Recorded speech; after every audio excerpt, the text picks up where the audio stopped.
छोटा सा गांव था, शांत, साधारण और सपनों से दूर। उस गांव के चौक में एक बड़ा चांदी जैसा चमकता मटका रखा था। वह मटका वर्षों से वहीं था, बिना बोले, बिना हिले। गांव वाले रोज उसे देखते, हंसते और मजाक उड़ाते। संयम लाल बोला, अरे इस बेकार मटके का क्या फायदा? चमक तो खूब रही है पर काम कुछ नहीं। तो रामलाल कहता है, अगर हमारे पास होता तो बेचकर पैसा कमा ले। चाय की दुकान पर बैठे लोग अक्सर यही बातें करते।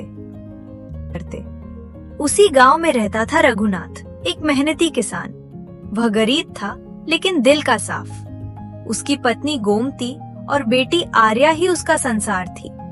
वह चमकता मटका उसके पूर्वजों की निशानी था। रघुनाथ उसे बहुत संभाल कर रखता था, जबकि गांव वाले उसे बेकार समझते थे। एक दिन खेत में काम करते समय गांव का राजू दौड़ता हुआ आया और बोला, रघुनाथ काका, घर जल्दी चलो, शहर से लोग आर्या को देखने आ रहे हैं। रघुनाथ घबरा गया। अरे इतनी जल्दी? मिठाई भी लेनी है। वह तुरंत बाजार भागा।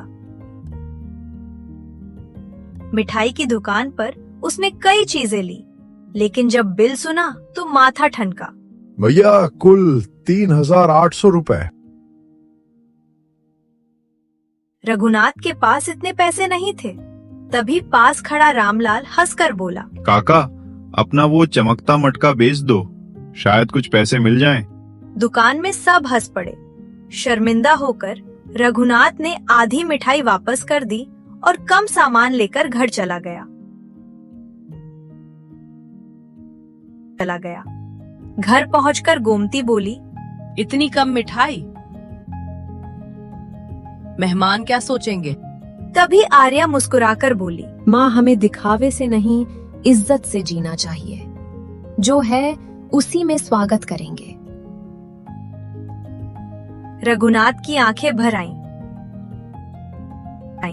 शाम को लड़के वाले आए।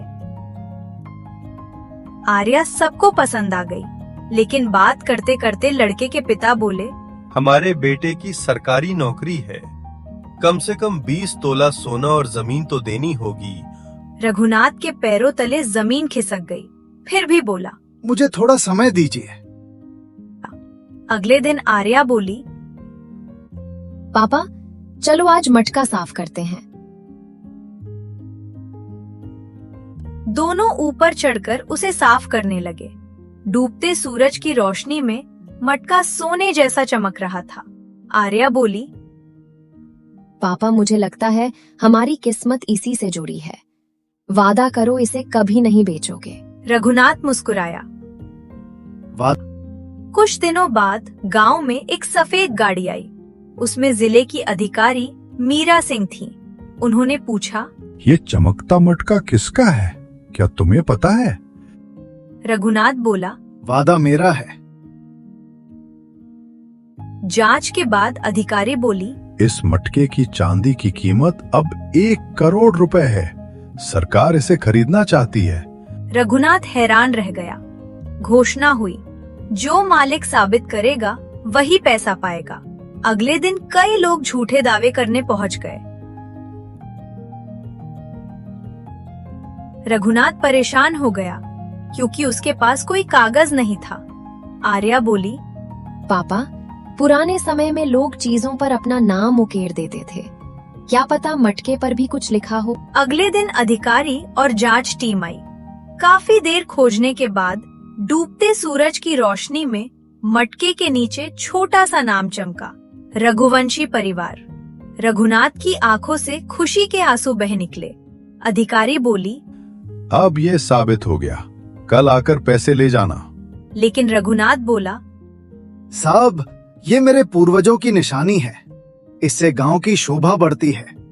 मैं इसे नहीं बेचूंगा। अधिकारी प्रभावित हुआ। ठीक है, हम इसे गांव की संपत्ति घोषित करेंगे और इसकी देखभाल के बदले तुम्हें हर महीने सम्मान राशि मिलेगी। तभी लड़का आगे आया। मैंने सब देखा। आपकी ईमानदारी सबसे बड़ी दौलत है।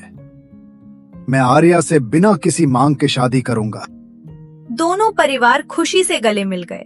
सीख, जो चीज आज बेकार लगती है वही कल सबसे कीमती साबित हो सकती है, और सबसे बड़ी संपत्ति ईमानदारी और धैर्य है।